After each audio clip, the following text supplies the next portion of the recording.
Oi gente, tudo bem? Então, nossa aula de hoje vai ser sobre a farmacocinética clínica. A gente vai conversar um pouquinho sobre, relembrar um pouquinho desses princípios. A gente vai falar também da aplicação da farmacocinética clínica no idoso e na insuficiência renal, ok? Então, vamos relembrar aqui um pouquinho, o que é a farmacocinética. Então, a farmacocinética, ela é a área da farmacologia que vai estudar os processos, e os fatores que vão determinar a quantidade de fármaco que está presente no organismo. Ela inclui, então, a absorção, distribuição, metabolização e excreção. Importante a gente destacar, que até mesmo o melhor fármaco do mundo in vitro, ele pode fracassar se o medicamento ele não conseguir alcançar a concentração suficiente lá no órgão efetor, onde ele tem que desenvolver o mecanismo de ação. Bem importante a gente relembrar também essa imagem, Então, aqui traz os princípios básicos da farmacocinética. Então, esses princípios básicos da farmacocinética, eles vão afetar a quantidade de fármaco livre que vai alcançar o seu sítio de ação, o seu sítio-alvo. E para produzir um efeito no seu local-alvo lá, onde ele vai desenvolver o mecanismo de ação, aqui onde está circulado, o fármaco ele precisa ser absorvido e em seguida, ser distribuído pelo seu alvo antes de ser metabolizado e excretado. Em qualquer momento, esse fármaco livre, na circulação sistêmica, ele encontra-se em equilíbrio com os reservatórios teciduais, como vocês podem observar na imagem. Também se encontra ligado às proteínas plasmáticas e no sítio-alvo, e ocorre então esse equilíbrio dessas concentrações. Apenas a fração do fármaco que consegue ligar-se ao específico é que vai afetar então o efeito farmacológico. Observe nessa imagem que metabolismo de um fármaco ele pode resultar também em metabólitos ativos e inativos. Esses metabólitos ativos também podem exercer um efeito farmacológico, e se ligar lá nos receptores alvos e desenvolver o seu efeito terapêutico. Algumas vezes em outros receptores também pode ocorrer. Então, só para relembrar esse esqueminha dos processos farmacocinéticos. É importante a gente relembrar e falar também da farmacocinética clínica, que cada vez mais a gente vem trabalhando a questão da individualização das doses, E dentro da farmacocinética clínica, a gente aplica esses conceitos farmacocinéticos para individualizar a dose e otimizar então os tratamentos farmacológicos. Dentro da farmacocinética clínica entra então a monitorização de fármacos, a otimização de esquemas terapêuticos. A gente pode promover o controle da adesão ao tratamento, A gente pode solucionar dúvidas terapêuticas de se esse medicamento está sendo eficaz ou não, ou se está tendo toxicidade. Então, para isso que serve a farmacocinética clínica, e o farmacêutico clínico entra fortemente nessa área da farmacocinética clínica. Então, a gente tem que estudar um pouquinho mais de farmacocinética, entender um pouquinho mais sobre os parâmetros farmacocinéticos dos medicamentos, para então poder fazer toda essa individualização, todo esse cuidado voltado para o paciente, ok? Então, dentro da farmacocinética clínica, a gente pode destacar alguns fármacos que normalmente a gente monitora, Então, alguns fármacos habitualmente monitorados são a carbamazepina, ácido valproico, vancomicina, a fenitoína, fenobarbital, metotrexato, digoxina, ciclosporina e lítio. São clássicos que precisam ser monitorados. Alguns grupos de pacientes que também podem necessitar dessa individualização de dose. As grávidas, recém-nascidos, transplantados, pacientes geriátricos com insuficiência hepática, insuficiência renal. O que a gente observa quando vai então fazer a avaliação da concentração plasmática do fármaco? A dose do fármaco, a forma farmacêutica, o intervalo da administração, a duração do tratamento, a hora da administração da última dose, tempo entre as coletas da amostra de sangue, peso, idade, enfim, são vários fatores relevantes que a gente deve olhar na hora de farmacocinética. Também é importante a gente relembrar quais são os fármacos que habitualmente são monitorados, né? Então, os fármacos habitualmente monitorados são aqueles que têm uma relação entre a concentração plasmática e o efeito farmacológico, né? Então, olhar para isso. Aqueles medicamentos que têm uma margem terapêutica estreita. Aqueles medicamentos que têm um efeito farmacológico que é difícil de ser medido, então, por exemplo, o lítio, né? É difícil da gente medir o efeito farmacológico, então a gente tem que monitorar. Alta variabilidade interindividual e intraindividual. Então, devido a essas questões, né, a gente deve, então, fazer o monitoramento e aplicar os princípios de farmacocinética para fazer essa individualização de dose, tá? Exemplos, né, de monitoramento de farmacoterapia. Então, tem alguns medicamentos que a gente classicamente consegue monitorar, né? Então, os anticoagulantes orais, como é que a gente faz o monitoramento? Tempo de protombina, né? Antihipertensivos, como é que a gente monitora? Pressão arterial. Os hipoglicemiantes, como é que a gente monitora ele para saber que ele está sendo efetivo? Através da glicemia, né? Ou então a gente também pode utilizar a hemoglobina glicada, né, que tem que estar abaixo de 7%. Diuréticos, perda de peso, perda de líquido. Os antirretrovirais, como é que a gente monitora? Através da CD4 carga viral. Os anticonvulsivantes, né, que a gente comentou alguns, fenitoína e fenobarbital. Como que a gente, né, ácido valproico, carbamazepina, como é que a gente monitora? Concentração plasmática desses medicamentos, né? Antibióticos, como é que a gente monitora? Né, a gente monitora através da resposta da infecção, esse paciente está melhorando, a febre cedeu, e também através da concentração plasmática. O clássico dos antibióticos é a vancomicina, que a gente solicita a vancocinemia, que é a concentração plasmática de vancomicina, é um antibiótico né, utilizado em UTIs, em hospitais. Classicamente a gente monitora através da concentração plasmática, ok? Então aqui são alguns exemplos de monitoramento da farmacoterapia. Alguns, né, vamos relembrar alguns conceitos da farmacocinética e ver a influência disso no nosso dia a dia como farmacêuticos, tá? E para isso eu quero relembrar a farmacocinética, a base, tá? Então a gente tem que lembrar que a absorção, a distribuição, a metabolização e a excreção de um fármaco, ela vai envolver a passagem através das membranas plasmáticas, né? E essa passagem, ela pode ocorrer através de difusão, né, que é passiva ou facilitada, então é principalmente difusão facilitada por carreadores, né, aquelas proteínas carreadoras que fazem, ou então canais de porinas, canais que vão facilitar essa difusão, e também é feita através de transporte ativo, onde a gente tem mediadores, né, carreadores que utilizam ATP. O que vai influenciar a passagem desse medicamento, né? Então, através dessas membranas celulares, o tamanho e a forma da molécula, grau de ionização, a solubilidade no local da absorção, a lipossolubilidade relativa, então entre as formas ionizadas e não ionizadas, né? Lembrando que sempre quando o fármaco está não ionizado ou não dissociado, eles são absorvidos de uma forma mais rápida, ok? Então, nessa imagem, a gente vai ilustrar o sequestro, a influência do pH nessa travessia, né, entre membranas, ok?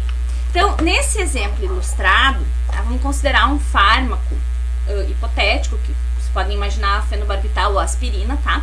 Que tem um pKa de 4. O que significa um pKa de 4? pKa de 4, ele é um ácido fraco, né? E o que significa esse pKa? pKa, ele representa o valor de pH em que metade do fármaco encontra-se na sua forma ionizada. Então, isso é o pKa. Então, se eu tenho pKa de 4, quando eu tiver um pH de 4, eu vou ter metade, 50%, na forma ionizada ou dissociada, que é essa forma protonada, que também a gente pode chamar, tá? Então, tá com carga. Se eu tenho um pH menor que 4, eu vou ter menos de 50% ionizado dissociado. Se ele tiver num pH maior que 4, eu vou ter mais que 50% ionizado, dissociado ou protonado, tá? Muito bem, então vamos olhar agora para essa imagem, né, que está sendo ilustrada aqui. Então, nesse exemplo, né, se o pH, vamos imaginar, o pH do estômago for aproximadamente 1, para cada 1000 moléculas, né, então uma vai estar vai estar protonada e 1000 vão estar na forma não dissociada ou na forma não ionizada. E isso, então, atravessa facilmente a barreira. Quando eu chego no pH do plasma, que é 7, ou seja, maior que o pKa, eu vou ter mais que 50% de forma não ionizada. Então, vocês observem que a flecha está apontando para a forma ionizada ou dissociada.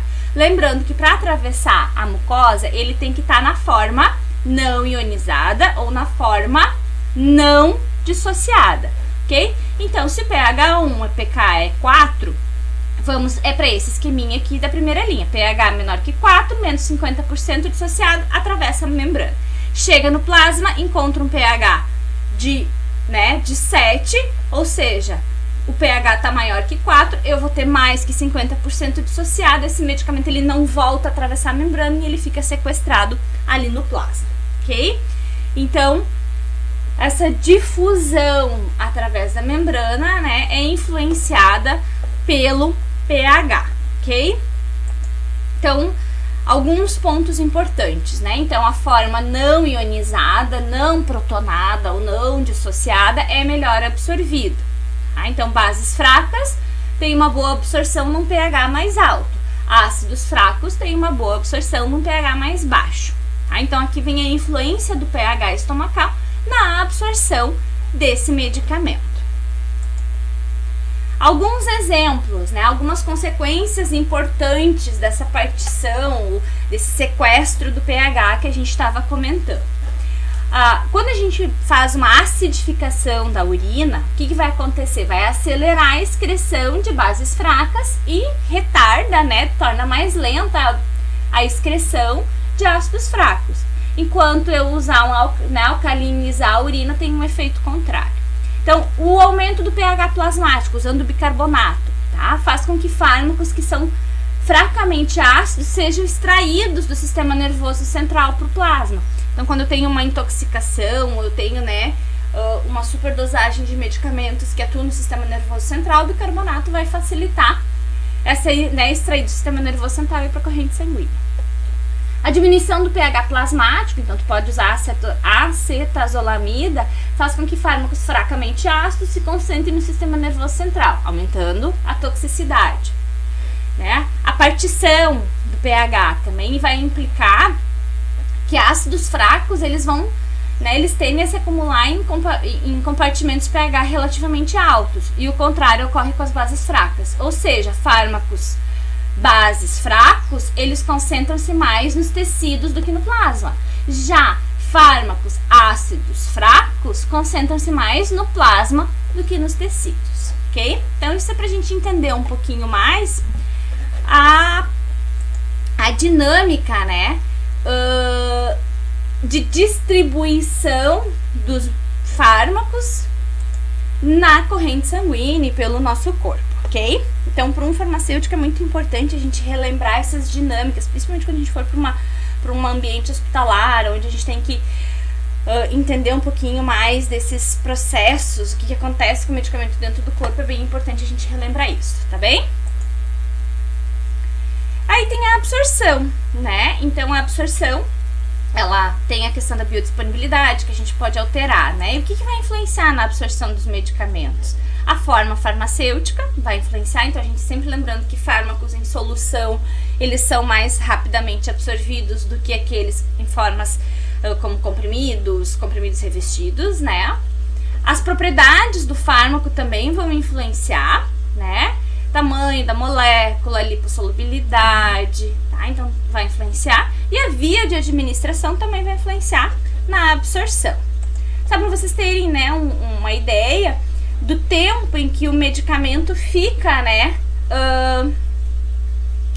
passando pelo trato gastrointestinal. Então, se vocês forem olhar essa imagem, a gente pode ter que o tempo pela boca, esôfago, estômago é pequeno, né? E duodeno.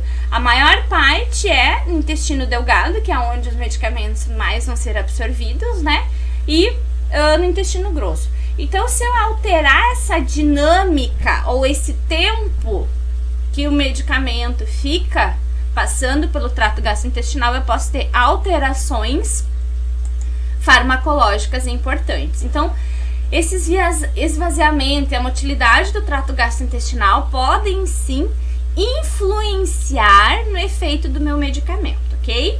Então, aminoácidos, eles vão reduzir o esvaziamento, né? Os carboidratos também, tá? Os ácidos graxos também vão reduzir, ou seja, o medicamento vai ficar mais tempo ali no estômago, no intestino, né? No trato gastrointestinal como um todo.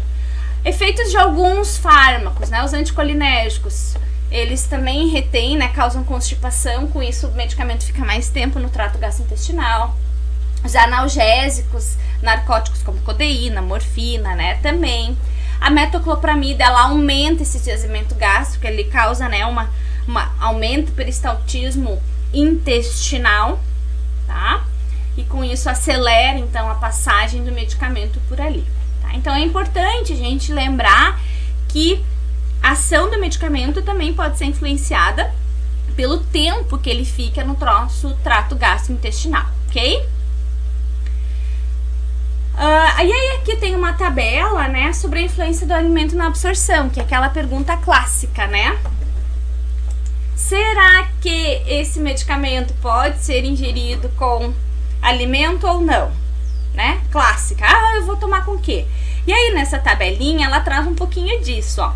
Amoxicilina, aspirina, furosemida, né? Rifampicina, doxiciclina, eles têm redução da absorção com o alimento.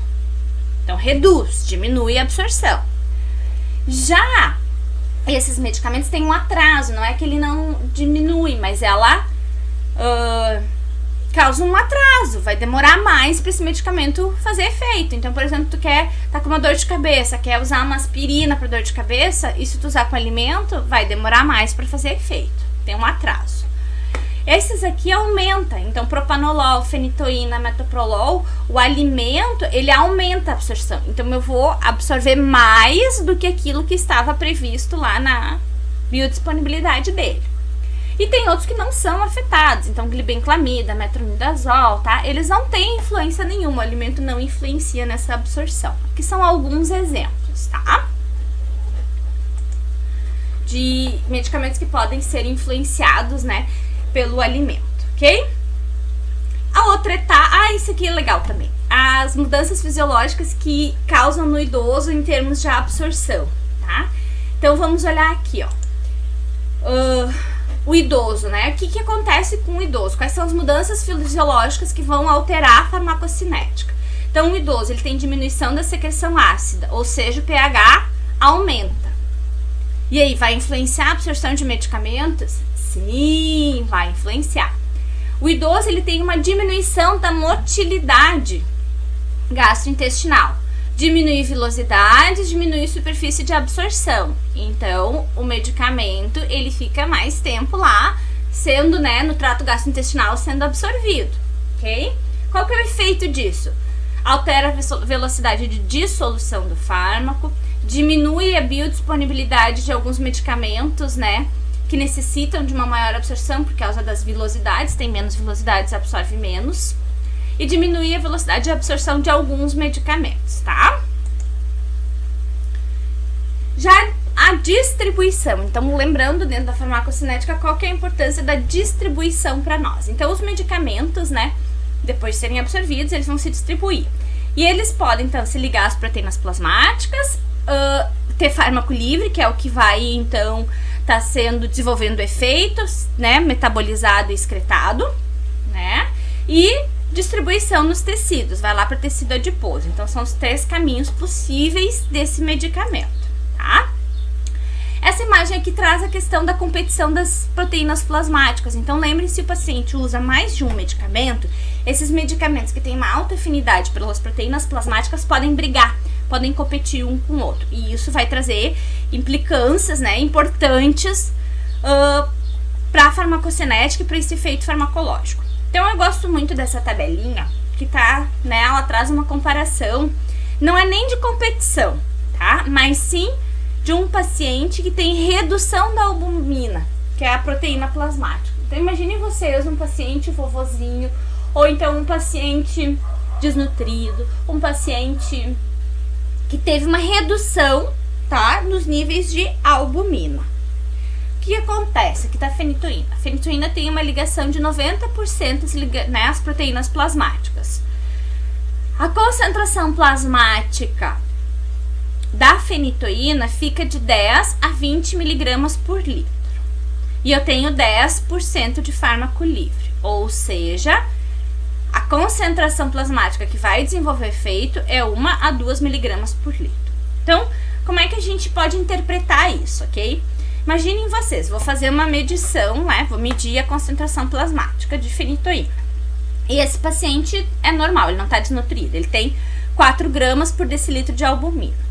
10% de fármaco livre, esse fármaco 0,8 miligramas não está dentro da concentração de 1 a 2, ok? Não está desenvolvendo efeito, esse paciente pode ter uma crise convulsiva, tem que aumentar a dose.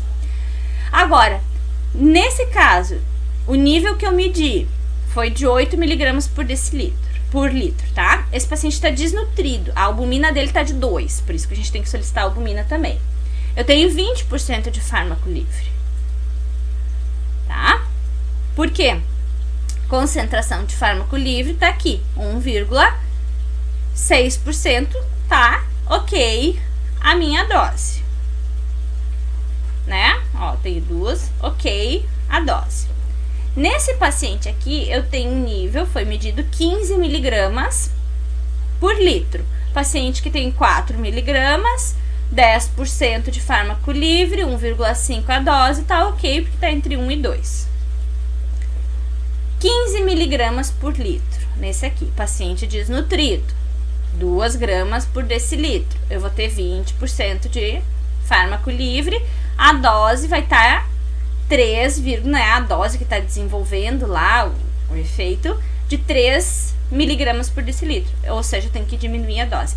Então a gente tem que interpretar essa concentração conforme aquilo que eu estou medindo, a albumina do paciente, ver, né, o que diz de ligação às proteínas plasmáticas para determinar o ajuste de dose ou não nestas situações, ok? Isso é bem importante.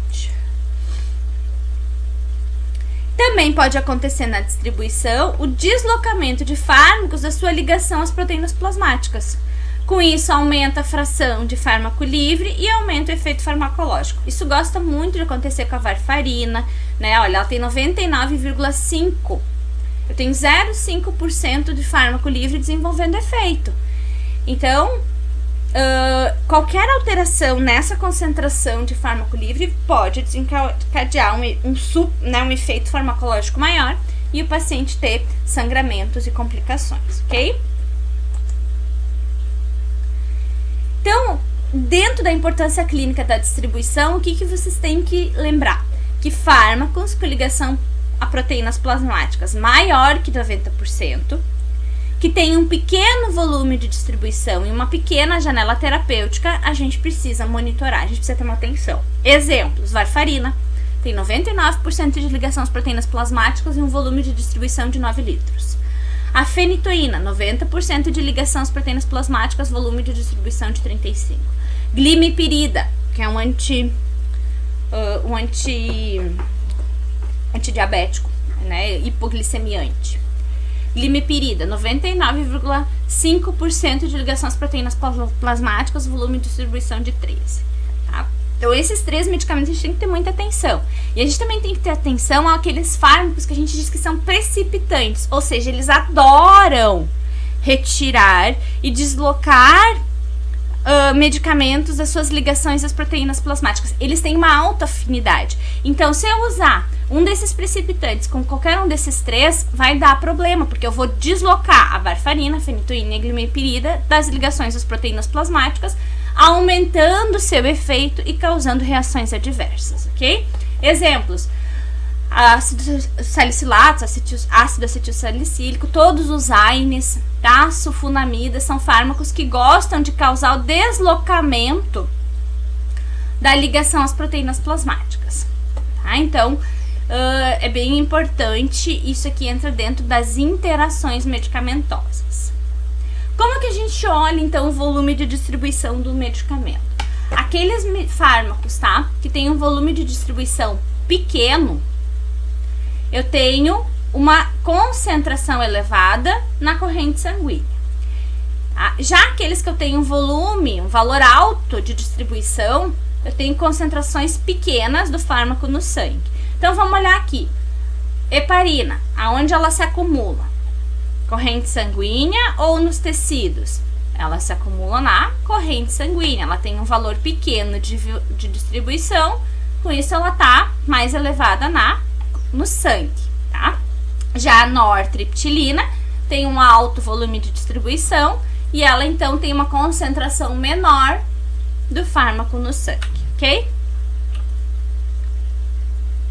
Lembrando então do idoso, né? Quais são as alterações na distribuição de um medicamento num idoso, né? Então, o idoso, o que que acontece? Ele tem uma composição corporal que tem menos água, menos massa magra e mais tecido adiposo. O que que acontece? Diminui o volume de distribuição de medicamentos polares e aumenta o volume de distribuição de fármacos lipofílicos, tá? Normalmente, o idoso tem um retardo no início de ação. O que acontece no idoso também? Diminui a albumina. Então, a gente tem que ter uma atenção para aqueles fármacos de baixo volume de distribuição e estreita margem terapêutica, tá? Metabolização, né? Então, o que que acontece na metabolização? A gente tem as enzimas que são responsáveis pela metabolização dos medicamentos, né?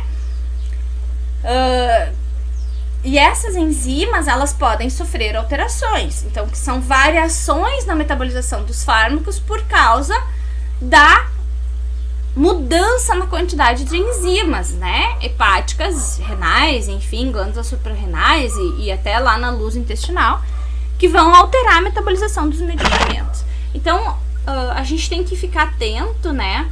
Que, às vezes, o mesmo medicamento, ele pode ter ações, né, concentrações plasmáticas diferentes em indivíduos distintos, por causa de polimorfismos genéticos, por causa de indução e inibição metabólica, mudanças fisiológicas e presença de algumas doenças que vão alterar a metabolização desse medicamento, tá? Então, polimorfismos genéticos, né, é um pouco mais raro, mas sim a gente tem indivíduos que são metabolizadores rápidos, metabolizadores lentos e metabolizadores ultra rápidos. Tá? Dentro da indução e inibição enzimática. Então, a gente tem substâncias, né, que induzem a produção de enzimas. Os indutores enzimáticos, eles vão fazer o quê? Aumentam a capacidade de metabolização. E se aumenta a capacidade de metabolização, diminui a concentração plasmática do fármaco, diminui o efeito, gente. Tá?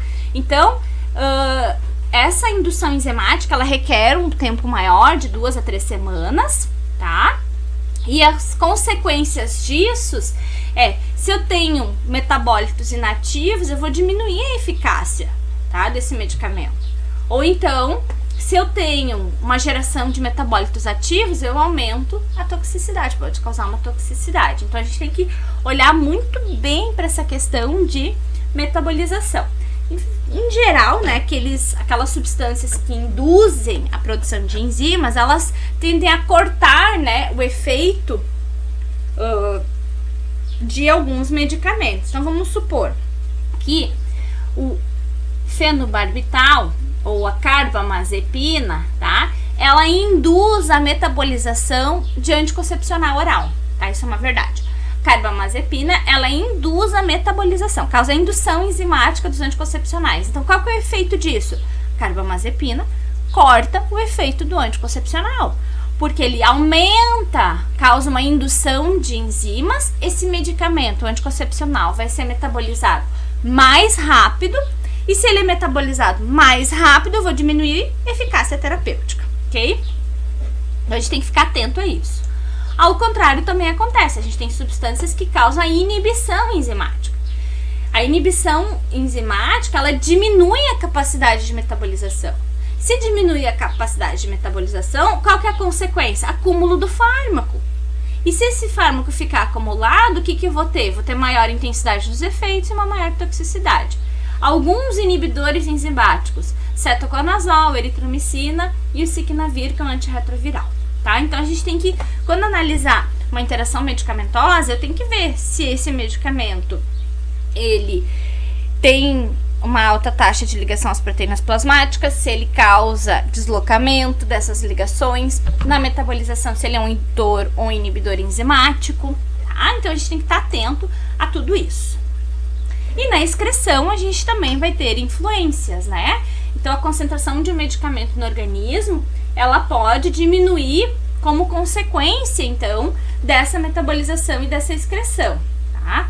Então, por exemplo, né, na excreção renal aqui, né, a taxa de filtração glomerular, ela normal de um adulto é 130 ml por minuto, tá? Então, esse é o valor de depuração de creatinina. A gente usa creatinina para determinar essa taxa de filtração. Então, a gente pode manipular o pH urinário e modificar a excreção de um medicamento. Então, a gente pode alcalinizar a urina, vai aumentar a excreção de fármacos ácidos. Acidificar a urina aumenta a excreção de fármacos básicos. Ok? Então, o uso de substâncias que podem mudar o pH urina também vão influenciar a excreção, né, a eliminação dos medicamentos, ok? Lembrando, então, das mudanças fisiológicas no idoso, né, e o que pode acontecer. Então, pensando no idoso, né, o que acontece no idoso? Ele tem, diminui, né, a indução enzimática, que produz menos enzimas, diminui perfusão sanguínea, então influencia na distribuição do medicamento, porque eu tenho menos perfusão sanguínea. Então, se eu quero que o medicamento chegue lá na ponta do dedão, vai demorar muito mais, tá? Tem uma perda de 30% da massa hepática, diminui o número de hepatotócitos, diminui o metabolismo de primeira passagem. Com isso, aumenta a biodisponibilidade de fármacos que requerem metabolização hepática. Então, tende aqui o idoso, né, a diminuir essa metabolização e, com isso, aumentar efeitos farmacológicos. Já na excreção renal do idoso, né, a gente tem uma diminuição da filtração glomerular. Com isso, fármacos que precisam dessa excreção renal podem, então, ter uma eliminação retardada, alterada, e com isso também se acumular no idoso e produzindo um efeito maior que o desejado, ok? Pra gente finalizar essa parte da aula, eu quero perguntar para vocês se vocês já ouviram falar em medicamento potencialmente inadequado para idosos. Sim, não, pensem um pouquinho, tá? Isso aqui é muito importante. A gente vai trabalhar muito com o idoso, né? Então, a nossa população, ela vem envelhecendo e a gente vai trabalhar com o idoso. E a gente, então, precisa entender um pouquinho mais dessa farmacocinética, né, no idoso, para poder atender ele da melhor forma possível. Por isso que é muito importante que vocês estudem um pouquinho mais sobre isso. Essa aula foi só para relembrar vocês, eu não aprofundei, né? É mais para plantar essa sementinha da importância da farmacocinética clínica quando a gente faz farmácia clínica. A gente precisa entender do caminho que esse medicamento percorre no nosso corpo para poder fazer ajuste de dose, individualização, monitorização. A gente tem que saber que o medicamento, que efeito que ele vai trazer no corpo, como é que eu posso medir se ele está sendo eficaz ou não, tá? Então, isso não é agora que vocês vão aprender isso com a prática, com o dia a dia, lendo, estudando, tá? Mas é muito importante que vocês tenham consciência disso, ok? Então, voltando aqui, deu tempinho para vocês pensarem, né? Se vocês já ouviram falar em medicamento potencialmente inapropriado para idosos. E aí, tá? Vamos olhar para isso aqui. Vou de novo sumir um pouquinho aqui. Ó, quais são as principais alterações fisiológicas que a gente observa no idoso? Tô resumindo tudo o que a gente falou anteriormente, tá? Na absorção, diminui o número de células intestinais, aumenta o tempo de esvaziamento gástrico, diminui trânsito intestinal, aumenta pH gástrico, ok? Na distribuição, ele fica mais gordinho, diminui água, diminui massa magra, diminui a albumina. Olha o que vai influenciar na distribuição, né? Aqueles medicamentos que precisam da albumina para se ligar, tem uma alta taxa de ligação à albumina. Se eu tenho um idoso, né, isso pode, em vez de ter 1% livre, eu posso ter 2%, e aí eu vou ter o dobro do efeito, tá? Já pensando aqui na gordura corporal, vamos pensar no diazepam. O diazepam, ele tende a ir pra gordura corporal. E se eu tenho um vovozinho, a tendência é que ele fique no corpo do vovozinho mais tempo, por isso que ele faz mais efeito no vovozinho. O vovozinho toma de noite o diazepam, durante o dia continua sonolento. Metabolismo, diminui, né, a gente acabou de falar, massa hepática, fluxo sanguíneo, tá? Diminui ali todas as enzimas, o citocromo P450, diminui o metabolismo de primeira passagem. No idoso, né, ainda na parte de excreção e eliminação, diminui massa renal, diminui o número de glomérulos, diminui taxa, diminui fluxo, tá? E com isso, então, pensando em todas essas alterações, se criou, né, a partir dos anos 90, agora respondendo aquela pergunta inicial, né, se criou a partir de 1990 os critérios para a gente definir o que é adequado e o que é inadequado eu usar em um idoso, tá? Então, tem vários critérios, os mais famosos são os critérios de Beers, tá? E eles, então, estudaram e pontuaram aquilo que é adequado ou apropriado para o idoso usar e aquilo que é inapropriado para idoso. Então, tem uma lista de medicamentos que vão alterar, que vão afetar questões cognitivas e funcionais do idoso. Eu fiz um post, que eu vou, na verdade, acabei de repostar para vocês, pensando em vocês, né, no Instagram, sobre esses fármacos. Ali tem cada um dos fármacos inapropriados para idosos, tá? E o efeito que ele traz no corpo, qual que é a conduta. Aqui é um aspecto geral, o que a gente não pode dar para idoso, né? Os beta-bloqueadores, propanolol, atenolol, porque causa retenção urinária e também pode causar hipotensão ortostática. Então, é quando o famoso levantou e cai, porque faz uma hipotensão, tá? Benzodiazepínicos, né, gente? O vovozinho fica lá todo sonolento porque tem uma diminuição da metabolização, então não é adequado a gente dar. Então, toda vez que a gente tiver um idoso, a gente precisa avaliar se esse medicamento é adequado para o uso do idoso, é seguro usar para o idoso ou não, ok? Muito bem, gente. Essa parte da aula era pra gente falar sobre esses metabolismos, tá? E a segunda parte da aula é pra gente falar sobre fármacos de insuficiência renal. Então, assista o próximo vídeo pra gente estudar um pouquinho sobre a insuficiência renal e a influência desses, né, como que a gente faz os ajustes de dose em insuficiência renal. Um grande beijo, fiquem bem e estudem farmacocinética.